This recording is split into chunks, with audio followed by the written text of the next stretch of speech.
applause for this beautiful lady over here. Thank you. Okay. So who here knows somebody with special needs? Who here has a friend or family member with special needs? Who here has special needs? Okay, thank you. I remember 6-year-old Danny. I was about yay big, my hair was super puffy, I'm wearing a Cinderella nightgown, pink fuzzy slippers, I'm standing at the door with my brother Johnny as he's ready to get on the bus. And as his bus pulls up, I see that there are 2 boys in the window who are already making faces at him. So there were 2 bullies who would consistently bully my brother, and the principal, teachers, parents got involved, but it was futile because everyone needed to ride the bus and didn't have a way to get to school. So I see the bus pull up, I see these 2 bullies, I'm standing here really small next to my big brother, and Johnny goes to grab his backpack and I say, no, wait.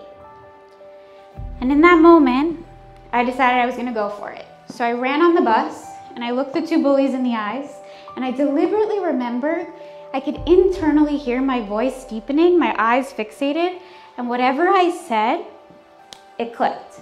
I walked off the bus, and as I knew that something had changed, I didn't realize the level it had changed. So these boys, must have been 10 years old at the time, went from being bullies to being advocates for my brother in special education. So 8 years later, 18 years old, in the high school yearbook, they were literally mentioned as advocates for special education.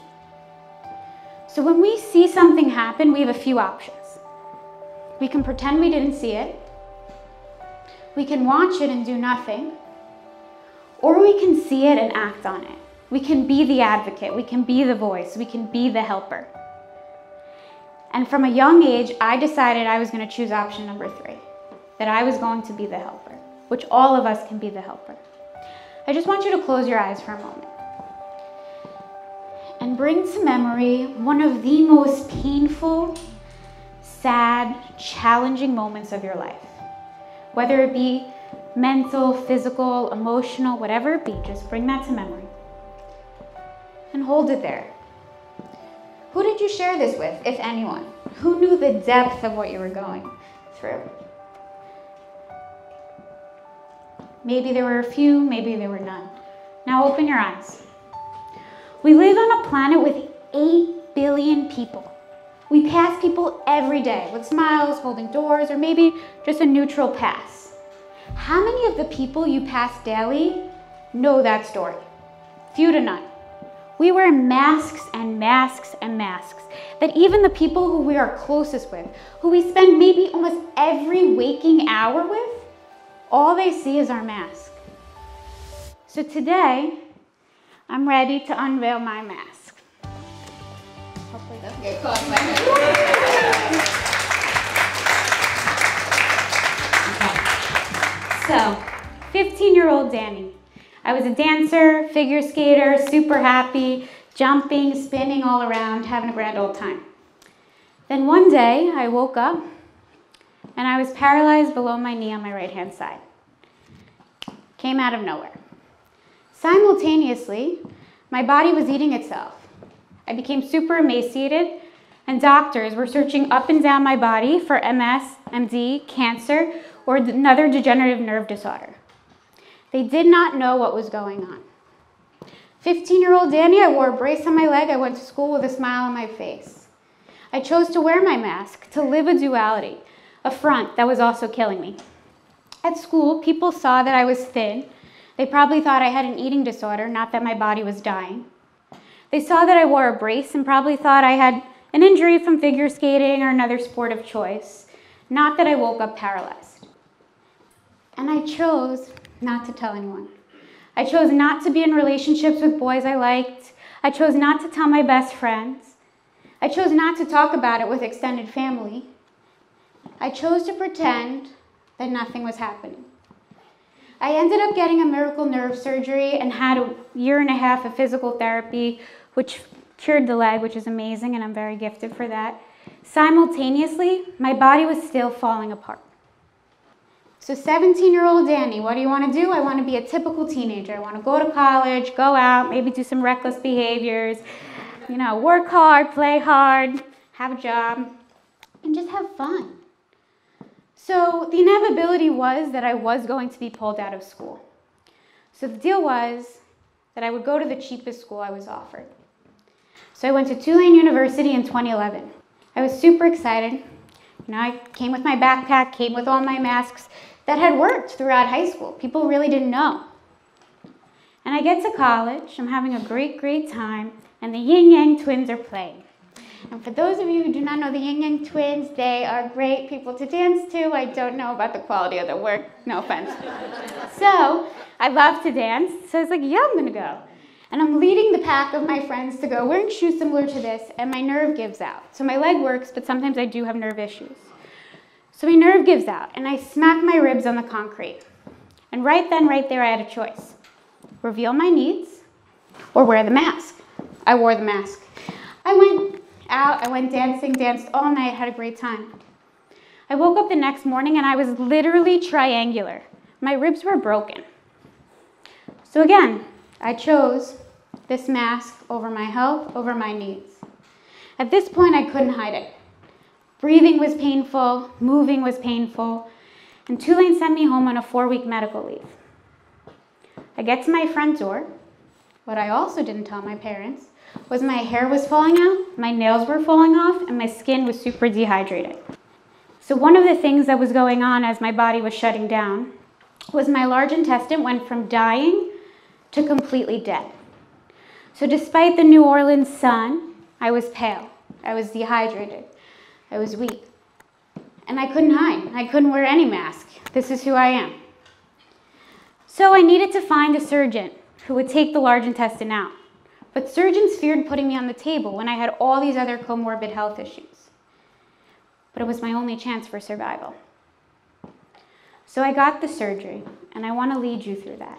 And I know it's going to be a little hard, but I just want you to sit with it and just hear me out. So close your eyes. Imagine you're 17 years old. You just came out of a full day's worth of surgery. Your body is in so much pain, you can't even identify where it's coming from. It's screaming. You try to open your eyes, but you can't. You will later find that your eyes were not sealed properly during surgery, and you have double corneal abrasions. You are newly blind. The medication in your IV, one of them you're allergic to, so you're itchy, and the other one is burning your veins. You just had major abdominal surgery. You had your whole large intestine removed. It is physically impossible for your abdomen to move.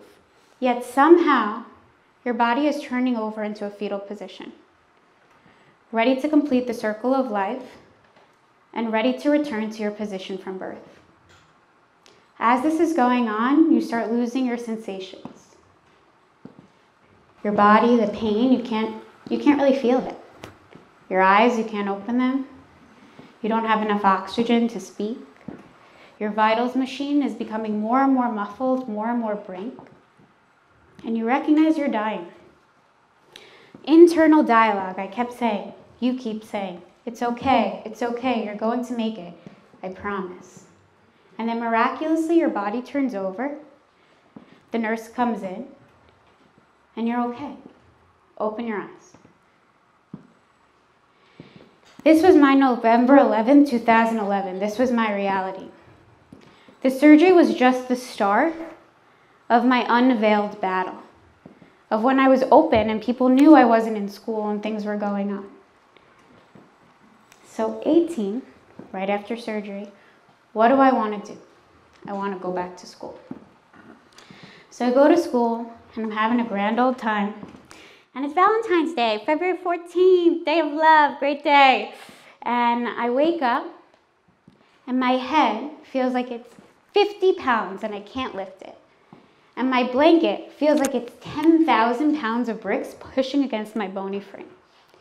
And I'm trying to move and I'm literally immobile. I somehow muster the strength to get the cell phone that is on the window ledge beside my bed. And I end up calling my friend Bree. And I say, hey Bree, can you take me to the doctor after your classes? I just want to get a few things checked out. And she was like, absolutely not, Danny. I'm coming right now. We're going. And Bree took me, and basically I was internally bleeding, unlocalized, and I was getting less than 50% of the needed oxygen for my brain, heart, and lungs to work. I needed emergency blood transfusions. At the time, I lived in a medical single, so we went to the doctor around 9 a.m. Results were back at 11 a.m. By this time, I was alone and passed out in my bedroom. I awoke hours later, and my phone was blowing up. I literally looked at the phone and I was like, what's the emergency? And then I realized I was the emergency. My dad was on his way up from Long Island, which is about 4 hours, and I was being rushed to the ICU. And right then, right there, I learned how important it is to ask for help, to show your needs, to reveal your mask. It literally saved my life. This was continued by 2.5 years of unlocalized internal bleeding, a cancer clinic that failed. Everything was failing. But what I knew was every single person has special needs, and I would not leave this earth until there was some way for me to create a foundation for that to live on. So at the brink of my physical and fatal life, when doctors, surgeries, clinics, and a possible higher power didn't seem to be on my side, that's when I began the process of 501c3 nonprofit status. I would literally fight for this cause until the day I die.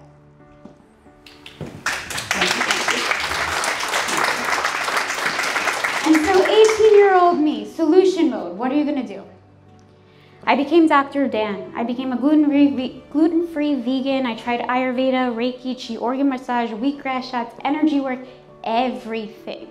I would not stop. I would heal. I would hold on. I would tell myself daily, it's okay, you're going to make it. I promise. And that kept me through. That kept me going. And at 21, I had my last surgery. I woke up from that surgery very differently. I woke up and I felt the shift from fighting to healing. And it was the most beautiful feeling I've ever felt in my whole life. Sorry. And then I knew there was still more to my health journey, but things were going to be okay. Because 15-year-old Danny, when I woke up paralyzed, I thought it was going to be a day, a month, a year, not 7 years. So 21 to nearly 23 was my healing journey. It went from fighting full force to healing full force. It was a time where I was able to process all the lessons I had learned. So I want to share a few with you. First, you are so strong, stronger than you may ever know. You literally have anything and everything inside of you to hold on for dear life. Imagine you're summiting a mountain, and literally all you have is one fingertip holding onto that mountain. And you know if you let go, you're done. But if you hold on, you have a shot. Imagine holding on like that for 7 years. I promise you, you have the strength inside of you. You are so, so, so potent. Also, I learned that vulnerability is so important. It's what creates meaningful relationships and true friendships. If you think about the people who you love the most and who love you the most, it's the people who know about your very lows and are there for you at the drop of the dime. So that when you're at a high, they're there to celebrate and they see how far you've come. Vulnerability is what leads to human connection and meaningful relationships. Be compassionate to yourself and others. Have acceptance of your needs and other people's needs. The human experience is not easy for anyone. Be an advocate. See something, do something. And if you need help, if you can't do it, that's okay. Ask for help. Help literally saved my life. Make sure to have some humor. I'm dairy-free, I'm very cheesy, I love to laugh. It's really important. And it really lightens the mood, as you can see a little bit. But just live life, love life, appreciate life. You know, whether you're spiritual, religious, anything beautiful, we don't know what's after this. We know the right here, we know the right now. We know that this time log, right, this analog that we've created is passing. And we can utilize it, or we can just let it go. So utilize it. Do things that invigorate you. Be with people that you can be your unfiltered, authentic self. We live in a world where people are literally trying to be the same. Such a socially constructed, filtered world. Social media has its beauties, but we're not supposed to all look the same. We're not supposed to all be doing the same hikes and adventures. We're supposed to live our authentic life. And in fact, what makes us the same is that we're all different. So when we learn to lead from our light, our love, our difference, and we still respect, our temple, our vessel, our vehicle, but we lead from what's inside, what's masked, what's covered. That's when our magic comes out. That's when our uniqueness comes out. That's when our special comes out. That's when the pros of having special needs come out. Because our needs may make us a little more compassionate, understanding. Look, I'm 25 years old. I got tons of special needs, okay? I have no large intestine. It's a lovely topic, not going to go into it, but food goes right through me. True story, people.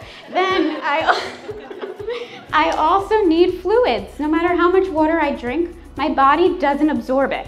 So I get a little saline up the veins. They juice me up, it's all great. And it's fine, but those are some of my needs. And this is my physical health story. I have social, emotional, familial, financial, all these other layers and all these other needs, as we all do. So this is mask one.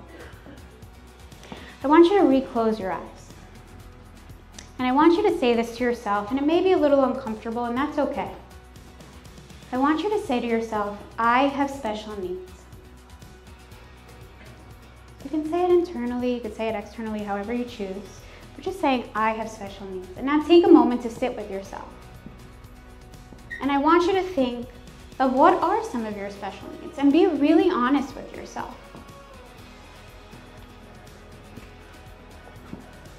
And then open your eyes at your own leisure and look around the entire room and recognize that every single person here is facing a battle we know nothing about. Every single person here has special needs.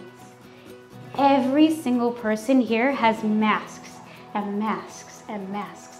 Sometimes we don't even unveil all those masks to ourselves. In fact, most of the time. So I'm going to re-ask these questions. Who here knows somebody with special needs? Who here has a friend or family member with special needs? And who here has special needs? And that's it, that's the magic of it. So now I ask if you can please unveil your mask. Thank you so much for unveiling your mask to everyone. And if there's one thing you take away, it's that we all have special needs. We all wear masks. So thank you so much and enjoy the night.